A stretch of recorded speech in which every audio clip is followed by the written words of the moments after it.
And now, Howard Insurance, your buddy, now presents to you the African American scene. The views expressed on this program are not necessarily those of WPSL, but by golly, we hope you like and share them on Facebook, because it's going to be a blast tonight. We now introduce you to the host of the show, the one and only Rudy Howard. Good evening, good evening, good evening. Always glad to be with you here on a Wednesday night. I have to tell you, though, I made a pledge the other day that beginning May 1st, I was not going to be on Facebook for 30 days. So I'm now into my third day of no Facebook, except that I do go check my Facebook business page. So that's interesting. We'll see, let you know how that goes. And that's kind of a lead into another topic that I want to talk about tonight. But before I give you my topics for the evening, let me also tell you about this if you didn't hear.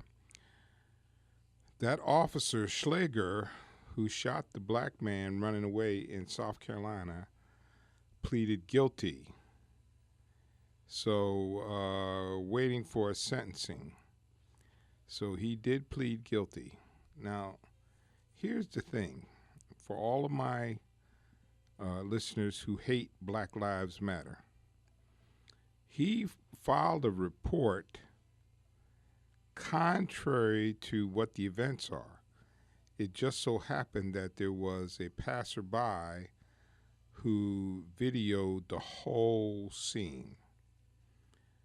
Now, I have to tell you, there's no doubt in my mind whatsoever, if not for that video, he would have never been convicted. And New York, you know, New York and Chicago and California always seem to be on the tip of doing things a little different, while some of my conservative friends may hate it. They have set up a special prosecutor for the state of New York that handles all police shootings of civilians.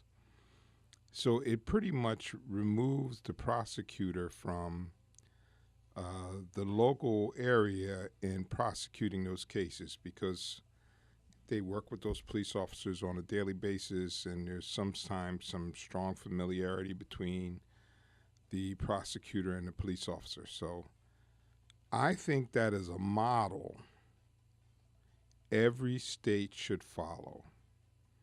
Should be a separate prosecutor when it involves a police shooting of a civilian. Now, you might feel differently about that, and if you do, that number is 340-1590. But I think that is a perfect solution. And in the meantime, what the most important thing that you'll have is the reduction in unrest, because people will feel like there is some objectivity being applied to the situation at hand. So now, you know, I don't know if they've had the vote yet, but I think it's scheduled for tonight or maybe first thing tomorrow. But they're trying to pass this health care thing again. And we're having open mic night tonight. And I have three main topics. And if this is the first time you've ever listened to me, what I do is I introduce the topics, and then I give you some background on those topics. And if you wish to call in and comment on those topics, I encourage you to do so, and that number is 340-1590. I wasn't with you last week because I had to take a good friend of mine to Tampa, but I'm back in the saddle, and I'm here, and I'm ready, and I'm willing and ready to listen to what you have to say. Because believe it or not, as I was saying earlier to Carol, I have probably learned as much from you as you have from me. Uh, I have gained some appreciation and understanding of some of the positions my conservative friends take. Some I still don't understand, but I can assure you, I have done hours of research, reading, and trying to understand what the conservative philosophy is. So I'm not taking it for granted. I'm trying to understand it myself. And some of the logic of it just doesn't work for me. And I've told you before, anytime you want to call up and give me an education on conservative philosophy, I'm always willing to listen. I've thrown that topic out a couple times and have not had many takers. But anyway, let's start with this healthcare law. I've talked about this ad infinitum on this show, and some of you may be tired of me talking about it, but I have to keep talking about it because it is so important. And to me, this isn't even about politics. This is about morality. Now, my conservative friends see it as political. I don't see it as political. I see it as a moral issue for the United States. That's simple. No more complicated than that. I consider this a moral issue. And I don't think it came home any clearer than what Jimmy Kimmel said the other night, and I know most of my conservative friends are going to poo-poo that as just liberal garbage thrown out there, but he was giving a very passionate statement about his son that was born with a congenital defect, and it dawned on him that the ability to have that fixed when the technology has come that far should not be limited to people that can afford to do it. I thought it was a pretty powerful statement, and if you saw it, you would understand that he was really speaking that from his heart. Now, let's talk about this Affordable Care Act. And I told you, you can honestly say that you heard it from me. I told you this going after the Affordable Care Act was like the dog chasing the car. And when he finally caught the car, he really wasn't quite sure what to do with it. He knew he wanted to get it, and he chased it hard as he could. His tongue was hanging out when he got there, but he wasn't quite sure what to do with it when he got there. And I've had this one debate with one of my conservative friends for a long time who said, "Oh, we'll fix it in 2 minutes. It's not a big deal. We've offered all kind of amendments, and they were rejected by Obama, blah, blah, blah, blah, blah, blah." Okay, so what's the problem? First off, let me explain to you again, and if you heard me say this before, I apologize, but there's some people out here who may not have heard me before. The Affordable Care Act is nothing more than a set of regulations designed to protect you, the consumer, in getting proper health care for the dollars spent. You don't hear it that way because you've been lied to and manipulated to fare thee well about what it is. But I'm going to explain it to you. I'm going to try to break it down to you so you can catch it. When the government says you must have seatbelts in all cars, does that make the auto industry government-run auto industry? The answer is no. If the government says you must obtain a certain fuel efficiency for your car, Does that make the auto industry government-run auto industry? The answer to that is no. If your government says that your car must reach a certain level of crash worthiness, is that government-run auto industry? And the answer to that is no. The Affordable Care Act is nothing more, even though you keep hearing the term government-run health care, socialized medicine, all of that is lies. I'm not even going to say misinformation. Those are absolute lies.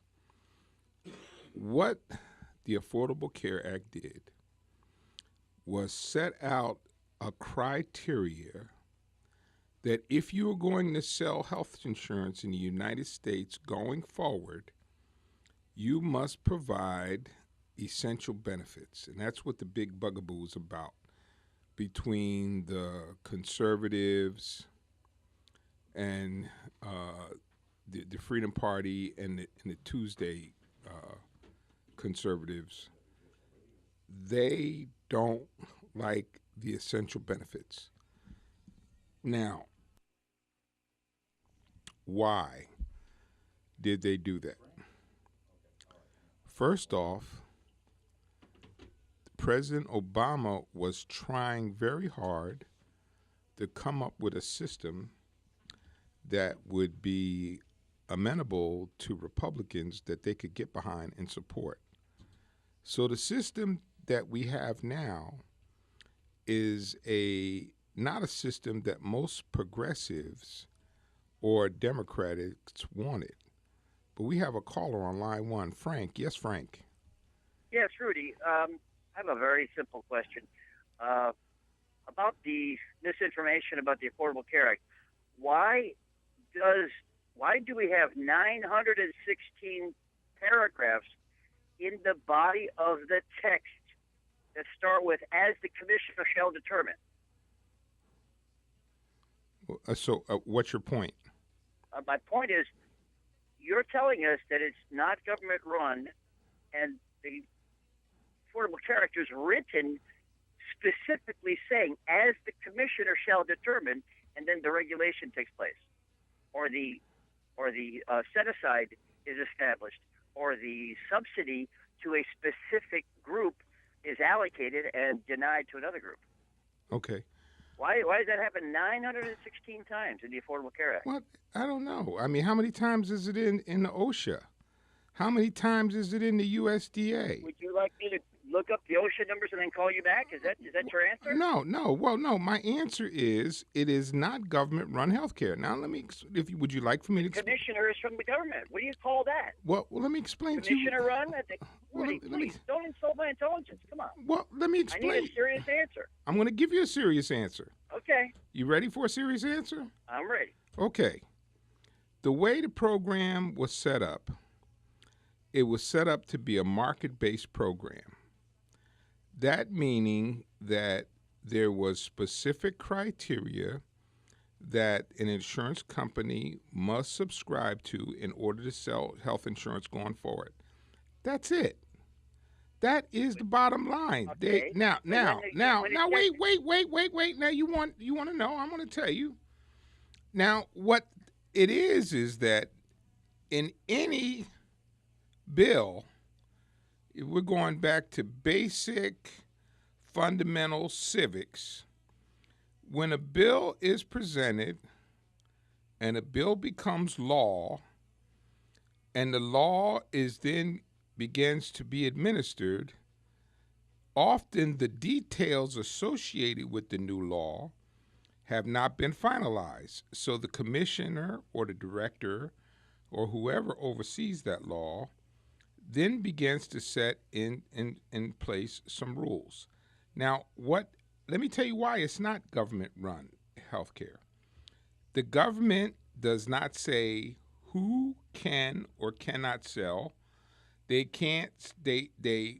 do not tell you what the product must be. What they establish is the minimum the products must offer to be sold to the public. But Rudy, what do you call that? If you don't say that you're telling the industry what to sell, but you're telling them what to sell, come on. No. You know what? You have the same thing in Medicare. I disagree with Medicare's fundamental operation and administration. I don't like Medicare. Okay, well, That's not the comparison you want to get me, is it? Okay, well, let me just put it to you like this. Here's what we have. If prior to the Affordable Care Act, and I guess you didn't hear this last week. I'm reading this book called. I missed you last week. I apologize. Okay, well the week before because I wasn't here last week. I'm reading this book called Deadly Spin by Wendell Potter. Wendell Potter was an inside executive at Cigna for more than 20 years. Part of his responsibility was the PR spin for the health insurance industry.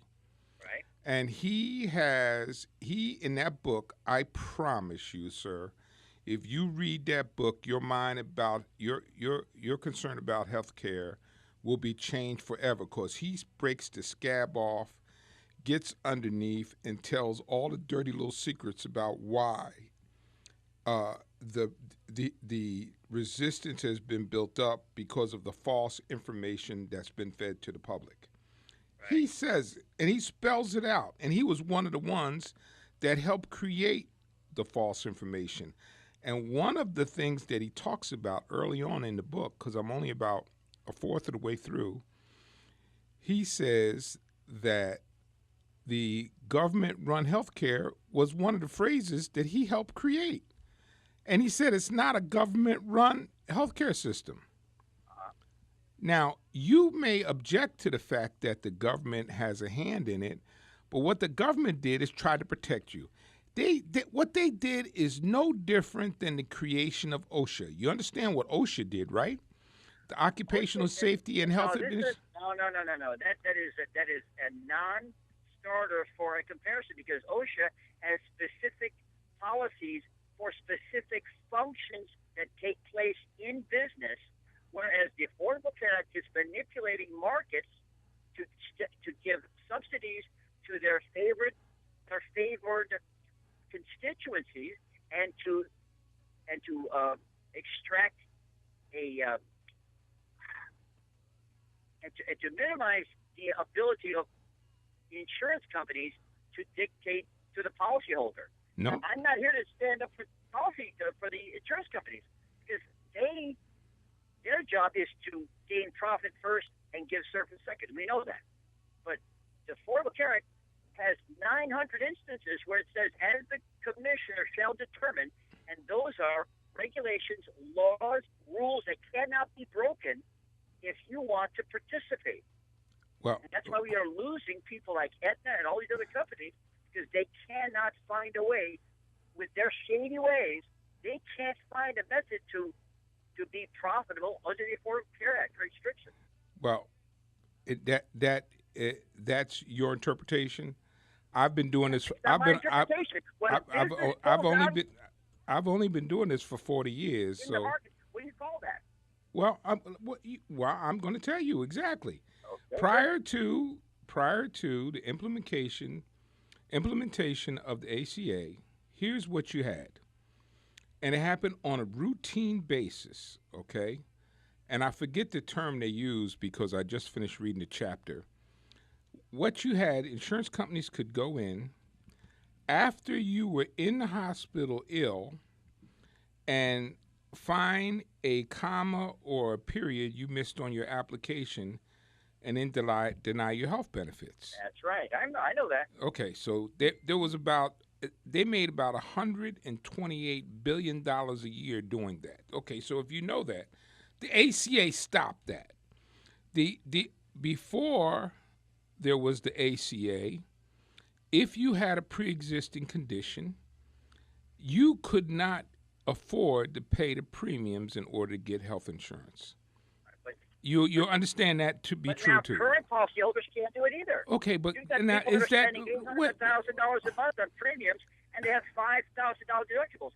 That is de facto non-health care. Okay. With $1,000 premium and a $5,000, I can't get taken care of. Well, listen, if you want to argue about the progressive ladder associated with the premiums based on income, that's an argument. That's a fair argument. That's an argument you can have. But It's too easy. but Even you agree that that's wrong. no, what I'm saying, it's an argument worth having because the design of the Affordable Care Act was to help people who were indigent or were of low income to help them get health care because But there it's was fundamentally roughly no wrong. wait let me finish.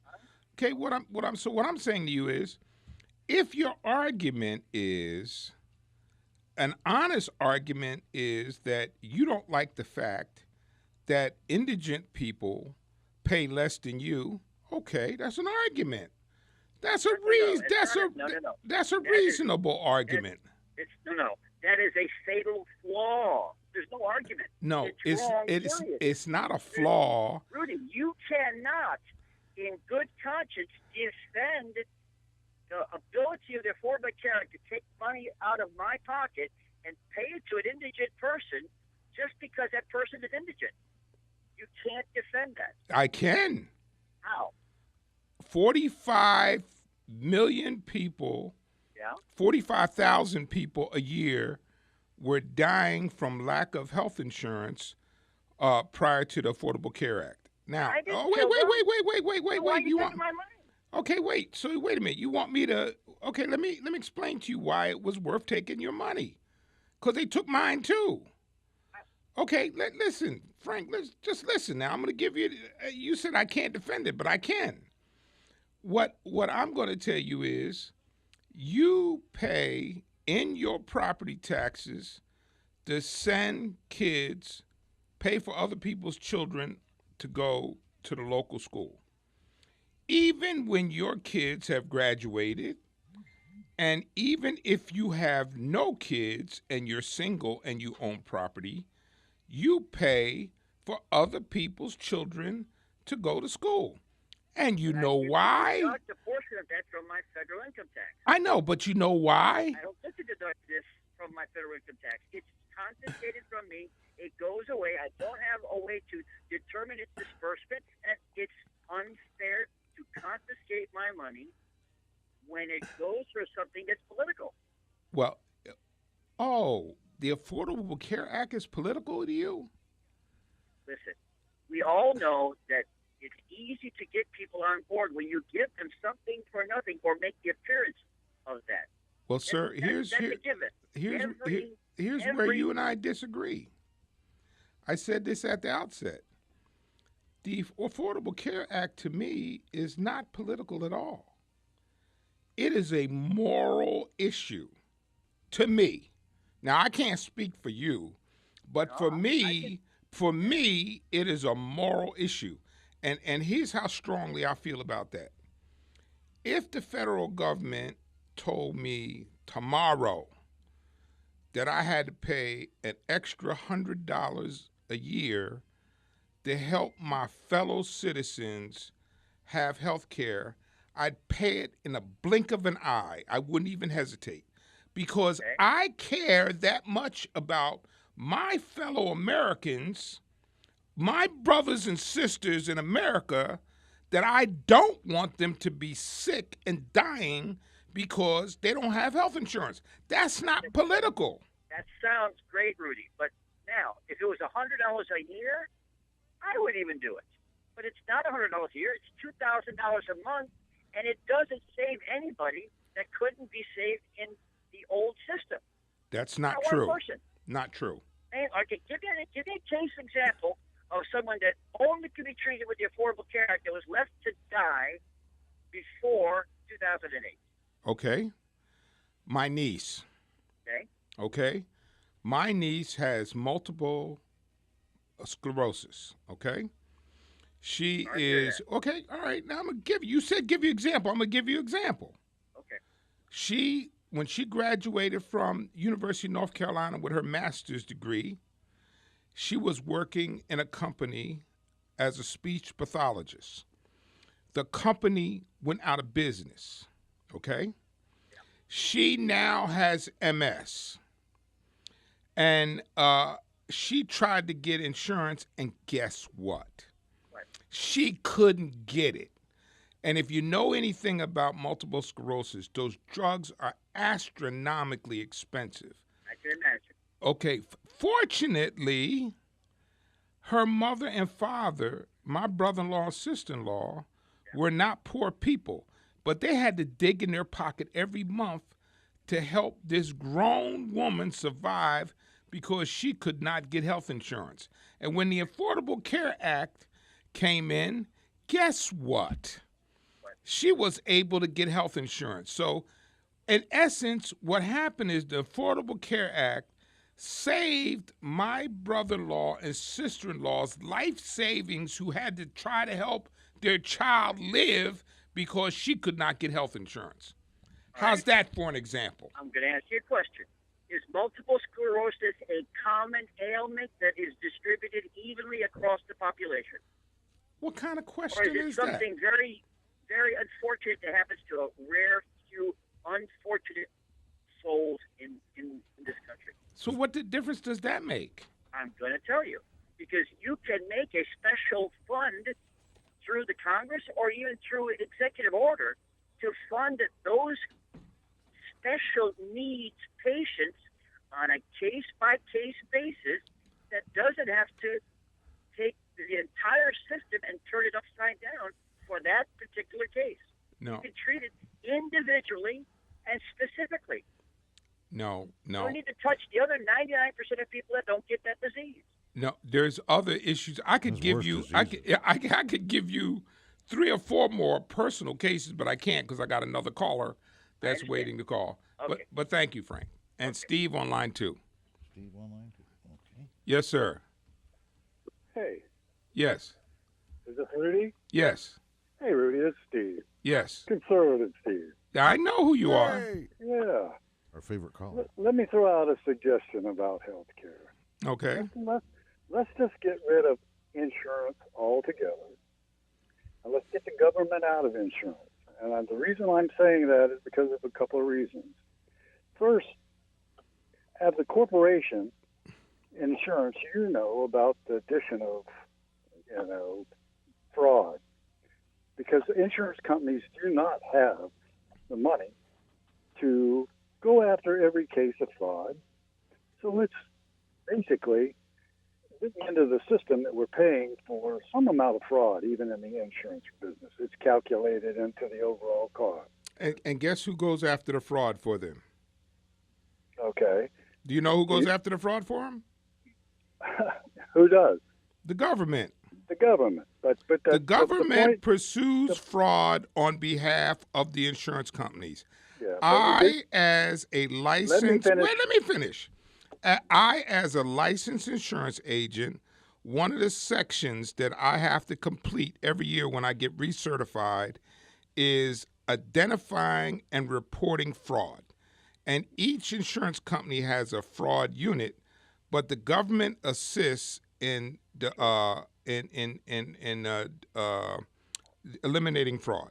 Oh sure. I won't disagree with that at all. Okay. But follow my line of reasoning here. Okay. That's one drawback to the premium price. Also, you are creating a situation where I have friends that are in the insurance. You sell insurance for a business. You make money. You're providing a service. Well, one thing you have to think about insurance. Insurance, as it is now, creates most people as being a victim. Either I'm a victim because I'm paying, I'm not using it, or I'm a victim because they don't pay enough. I need to have a less deductible. So my point being is just being a victim. So let's just say we do away with the insurance companies. We don't put the government in charge of it either, because we don't need another bureaucracy that has got people in it that we're going to be paying for their Social Security, for their health care, for their retirement, just like a corporation. I mean, we've got so many people right now that are on government benefits for what they work for so many years or whatever, but that's still an added price. Well, let's take this out of the equation. Let's go to an equation where we pay for service rendered. Just like when you go buy a car, you don't pay all the amount when you buy a car. You pay partial amounts, and then you have an interest you have to pay on that. So therefore, they are providing a service to you, even though they might like used car dealers. They are providing the doctors could provide a service. You would make a payment over a period of time, and you would not be feeling as a victim. You would be feeling as a person that has benefited from the medical profession, being able to make money, and therefore you would be able to get your health care and you would make payments to them. And it would also have a provision that your family, say it's catastrophic. Well, catastrophic. Say, well, your family could help out with this. So let's say it comes up to different amounts for different amounts. And what it does, it creates capital within the medical profession instead of, I know doctors right now that have a hard time collecting money from insurance companies. I know they got to employ people just to handle the insurance. It create what has happened with the Obama Affordable Care Act, which is it's just like inflation. If we gave everybody $1 million, how much would a doctor's appointment cost? Well, you know what? Let me say this to you. That tired old statement about victimization. Conservatives always seem to work that into the equation. That's all you heard was victimization. Well, no. I heard the rest of what you had to say, but now let me deal with some of that. Well, that's okay. Not the point. I understand your point, but your point is illogical. And let me show you why it's illogical. It's not illogical. I'm going to tell you why it's illogical. You can't. I'm going to tell you why, if you'll listen. And we'll talk about logic later. Okay, well, I'll show you why it's illogical. Suppose I have a stroke, okay? I have no insurance. Right. Okay, and I have a stroke, and I have to go to the hospital. The hospital has to treat me. Yes. Okay. They do that now. Okay, yes, they do. And so and now, you're paying for that when you go to the hospital because people without insurance have gone there. Oh, that's correct. Okay.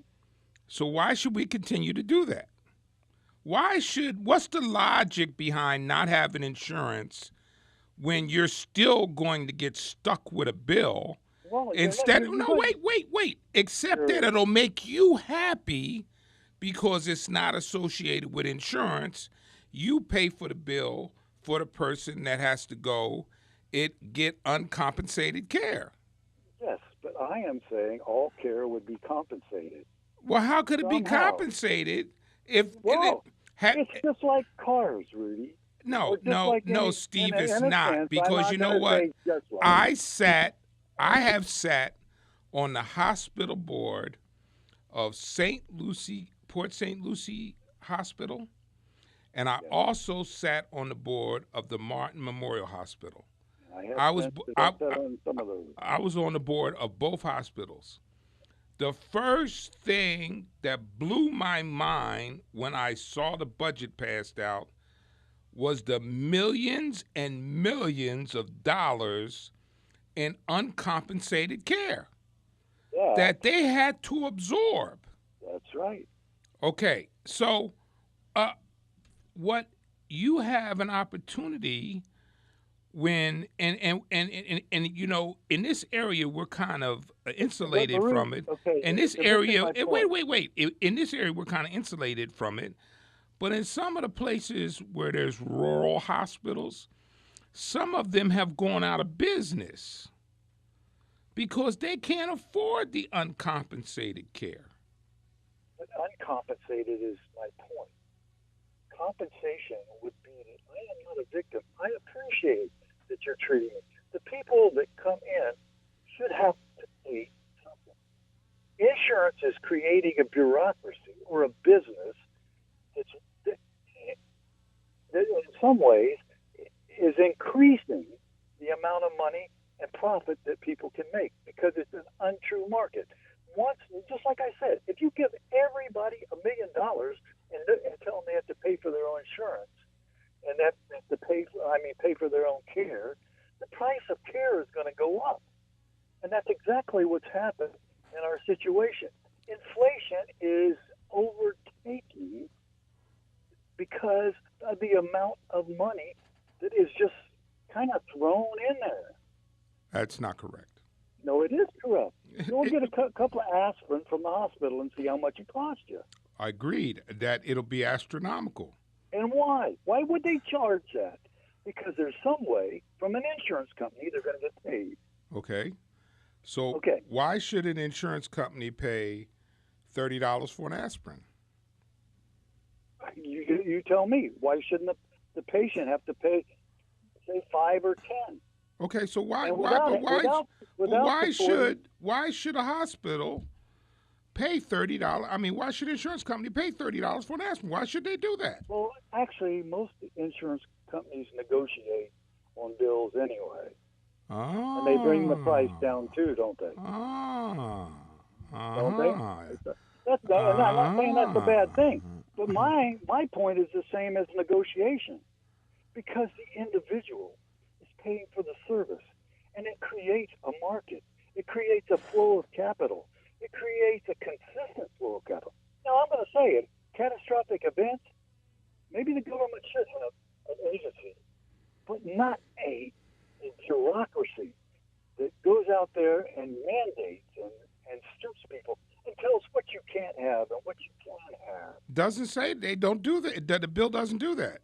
What the bill does, the ACA says, I've said this before, it's just no different than the government mandating seatbelts or gas mileage. It's the same thing. What they did is said, okay, if you're going to sell health insurance from this point forward, you must at least have this level of benefits in the policy. Now, what you do from there, and then they said, wait a minute. Then they said you can only sell in this area. That you can't have competition outside this area. That's not true. Well, that is true. I know it's true because that's I've true. been involved in it. Well, why though? And it's because. No, it's not. You're getting ready to say something that's not true. I can tell you why. I can tell you why. I'm gonna tell you why it's restricted to this area. Because of actuarial assumptions. Actuarial assumptions are based on homogeneous units that are going to be insured. So whenever an actuary makes an assumption, the actuaries project what the level of loss will be within a specific geography based on historical data. So that's why I'm giving you insurance education now. Be a good student and listen. Be a good student and listen. Now we're and going learn. back to your philosophy class. As long as I believe what was true, it's true. Okay, so listen. I want you to go be a good student and listen and learn something. When actuaries go in and they do a quantitative analysis of a particular geography on the estimated losses that they can expect from that particular geography, based on that, rates are formulated. They do it on autos, they do it on homes, and they do it on health insurance. That is why you have different rates in different counties. Okay, now you're saying it's the actuary's percentage rate that controls the profit margin of the insurance companies. So the insurance companies are mandated by an actuary. Oh, actuaries play a big role in insurance companies. Oh, absolutely. I know, but you want to understand what you just said, that the actuary is determining profit margin for a company. Okay, and what's that got to do with the government? Are the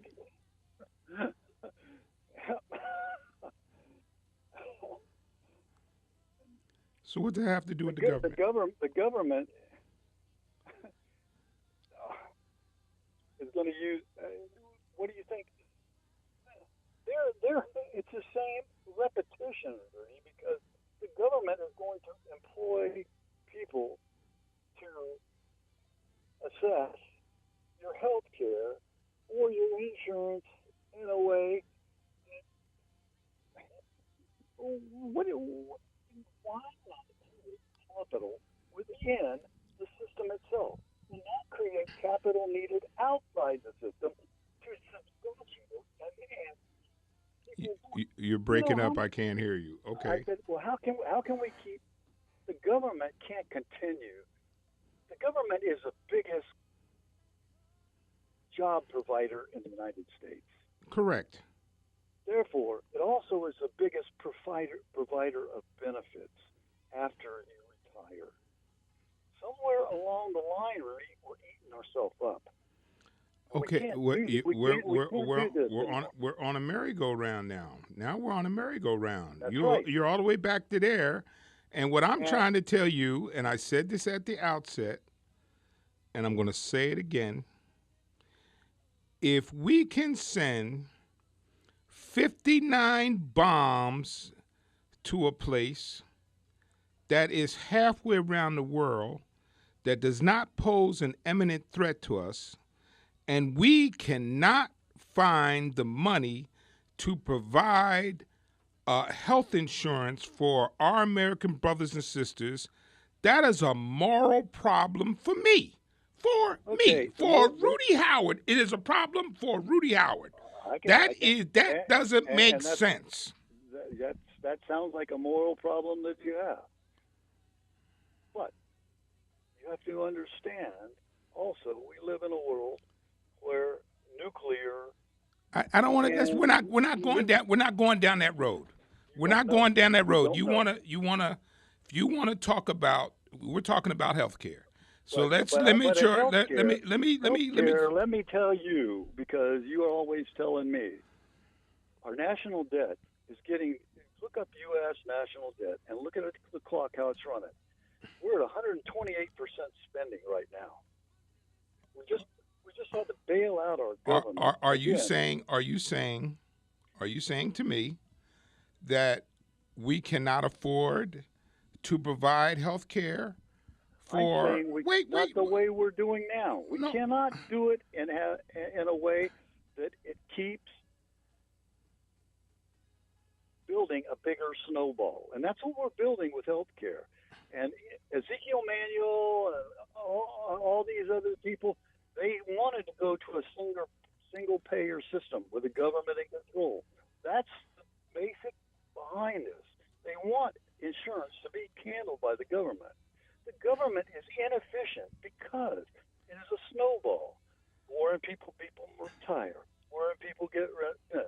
How many people does it take now? It used to take like 10 people to provide for one person. Now it's down to about 2 to provide for people. And that means you're paying more and more and more. Well, listen. If you want to say that you don't want to spend any of your dollars to help you, wait. Let me finish my statement. Then you can object. If you want to say that you don't want to spend your dollars helping your American brothers and sisters, that's your option, and I respect that. No, you don't respect it, and I do respect no, it. No, you don't. You think it's a crazy idea, and you get on your soapbox every time you talk about insurance about that way, and you degrade the people by saying, "I don't know how a Christian could even think that way." You know, the point being is this: that you don't understand me or how much money I give to charity. But charity means it is my opinion, my duty, my responsibility. You know, if you here, let's talk about this. Listen, I got to take a break. One simple thing.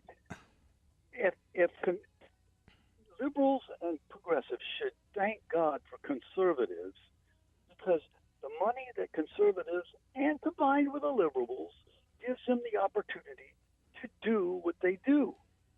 If it wasn't true, liberals and progressives could provide enough money to have everything that you want. Well, my You can do friend, everything you want. let's just get that correction, because President Clinton handed George W. Bush a $3 billion surplus, which rapidly disappeared. No, the surplus. Wait a Okay, minute. you know what? I'm going to take a break right now. We're done because facts never come to. Yeah, okay. We're going to take a break.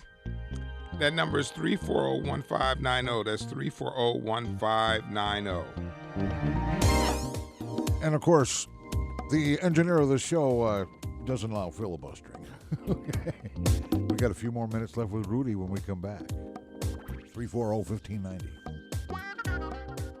Serving the entire Treasure Coast, Howard Insurance and Associates in Port St. Lucie offers a wide variety of insurance products, along with the very best customer service. Whether you're shopping for the best homeowners coverage at the most affordable value, contact Rudy Howard's team at Howard Insurance and Associates. If you need coverage for your vehicle, call Howard Insurance and Associates, 343-9878. That's 343-9878. Maybe you're planning to add a boat, motorcycle, or RV. Call Howard Insurance and Associates for your free quote at 343-9878 and get the coverage you need at a cost that will fit your budget. For home or business, auto or recreational vehicle, choose Howard Insurance and Associates, 600 Southwest Darwin Boulevard, Suite 206, Port St. Lucie. And for your free rate quote, call them at 343-9878, 343-9878. WPSL Digital 1590 presents CBS Storm Track Weather.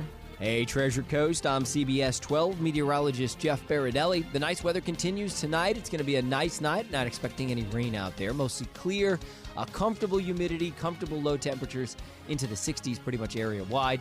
During the day tomorrow, it's going to be a nice day with lots of sun, but it will be warming up with a bit more humidity out there and a southerly breeze. High temperatures in the mid to upper 80s.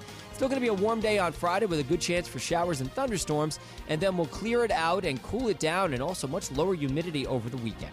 I'm CBS 12 meteorologist Jeff Baradelli in the CBS 12 Storm Track Center for WPSL Digital 1590, the talk of the Treasure Coast. Thank you, Jeff. 24 hours a day, 7 days a week, WPSL, Digital 1590, and News 12. The ones to turn to on the Treasure Coast for up-to-date weather and news.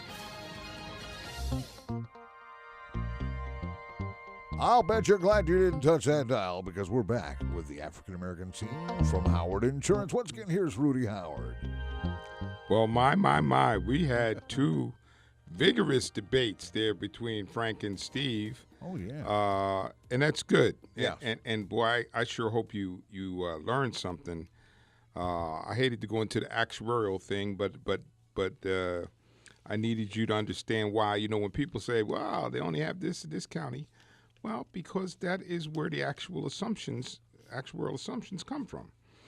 But anyway, very interesting. But listen, as I said to you before, and I'm not going to change about this. This is not, as Jimmy Kimmel said the other night, which really touched me. He said, this is not about Democrats. He said, this is not about Republicans. It's about people. And to me, health insurance is a moral issue about my American brothers and sisters. It is just that simple. It is no more complicated than that for me. And Winnie on line one. How are you, Winnie? How you doing? Good. I hear you about insurance and health care. Oh, that's good. That's a good thing. Some I was out here on Rush Limbaugh. They want to talk about former President Barack Obama. They said they will pay him $400,000 a speech for a 90-minute speech for. They gonna pay him $400,000 for a 90-minute speech. Yeah. I say they say Bill Clinton. That's how he would get his money after he get paid millions of dollars saying speech. Bill Clinton. I say go for it, Barack Obama. Thumbs up with that. It's worth every penny. And they want to pay him $400 to say anonymous speech, and that's ain't nothing wrong with that. Yeah. But I'm just saying, stuff like that. They making a big deal out of that, and people they need to stop it. But ain't nothing wrong with that. They want to pay him that kind of money. That's good. That's their money. But Bill Clinton, they say he make millions of dollars saying speeches and stuff like that. Okay, but anyway, y'all have a good day. Okay, Winnie, thank you. Bye-bye. There has been some discussion about Barack Obama getting $400,000 for a speech. Let me go on the record for a statement about that, and this goes for all of our presidents, not just Barack Obama. They get paid $435,000 a year for that job. You know what, though? They had to be president first. Right. But by golly, if a former president's going to come and speak, that is very well worth $400,000. It is. And we got CEOs making $25 million a year. Mm-hmm. And the job of president is more daunting, more complicated than anything that a corporate executive has to deal with. So in my opinion, after they have served as president, if they get high dollar speeches, they're worth every dime, and they should be able to make every dime. And that goes for George Bush as well as Barack Obama. And of course, well, you know that that's the kind of money that Bill Clinton made. Sure. Sure. And there's Barack Obama collecting that kind of. Yeah. I think he should do more speeches. Yeah, for sure. That's right. Well, anyway, folks, thank you so much for tuning in to the African American scene. God bless and be safe. And I will see you next Wednesday right here for the African American scene. The African American scene brought to you by Howard Insurance, hosted by Rudy Howard, heard every Wednesday night in the 6 o'clock hour, right here on WPSL Port St. Lucie from the Treasure Coast Lexus Studios. Treasure Coast Lexus, south of Midway Road on US 1. Marlins and the Rays coming up here on WPSL Port St. Lucie.